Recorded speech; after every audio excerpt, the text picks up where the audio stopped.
saviez, en 2010, la Côte d'Ivoire a connu une véritable crise post-électorale où nous avons assisté à 3000 morts.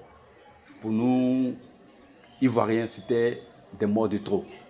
Et nous avons réfléchi pendant 5 ans pour essayer de mettre en place cette organisation afin de faire des anticipations pour qu'on n'assiste plus à des lendemains électoraux avec des violences, mais plutôt qu'on assiste à des fêtes nationales, à l'image des grands pays des démocraties.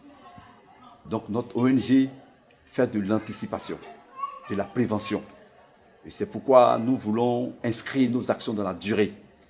Plus question d'attendre la veille des élections pour pouvoir éveiller les organes, tout ce qui est comme structure pour pouvoir superviser les élections.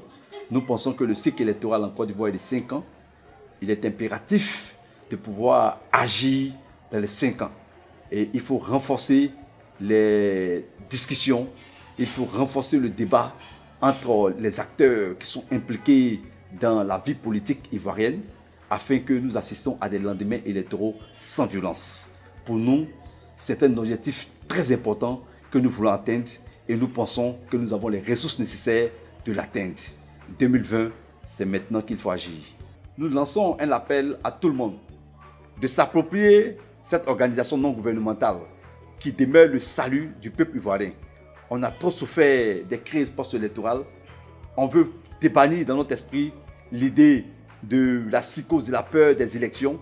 Il faut que nous arrivions ensemble à les dédramatiser afin que les Ivoiriens vaquent à leurs occupations le jour des élections. Cela sera un rêve que nous allons réaliser et c'est ensemble que nous allons le faire. Dans un premier temps, comme nous l'avons dit, faire la diplomatie préventive. Et cette diplomatie préventive consiste à se rapprocher des partis politiques et d'échanger sur des sujets qui peuvent entacher la sincérité d'un scrutin. Cela nous a mené à rencontrer les leaders de l'opposition tels que le FPI. Nous avons été reçus par le ministre Dano Djedje, où nous avons échangé sur les conditions pour une paix durable à travers les élections à venir. Nous avons échangé avec le président de la JPDCI urbaine, où nous avons échangé sur les difficultés qui pourraient entacher les scrutins arrivés. Nous avons émis des courriers au niveau des autres partis politiques tels que le RHDP, l'UPC. On attend à ce qu'ils nous reçoivent pour que nous puissions échanger sur les conditions d'une paix durable.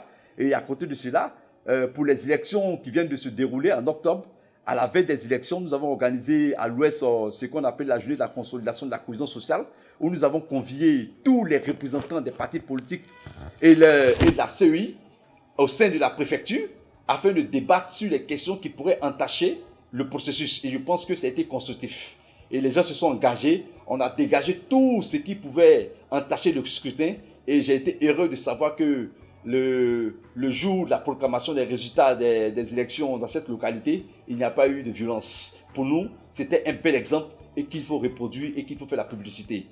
Donc nous pensons amplifier nos actions. Nous avons fait plusieurs actions au niveau du Pobwe, où nous avons fait des candidats, des ambassadeurs de la paix. Malheureusement, il faut savoir que, comme nous le disons, les partis politiques ont une avance sur les organisations de la société civile, c'est-à-dire qu'ils préparent l'esprit de leurs citoyens sur 5 ans. Et donc, le temps, il était imparti, c'est ce qui a fait qu'il y a eu des petits problèmes à Pobwe, mais nous pensons les corriger aux élections à venir. C'est très important de créer un dialogue entre les citoyens. Je pense qu'une élection n'est pas une fatalité, une élection n'est pas une guerre. Il faut que nous arrivions à dédramatiser les élections dans l'esprit des Ivoiriens. Les partis politiques ne sont pas en conflit, ils ne sont que ils ont eu des divergences idéologiques.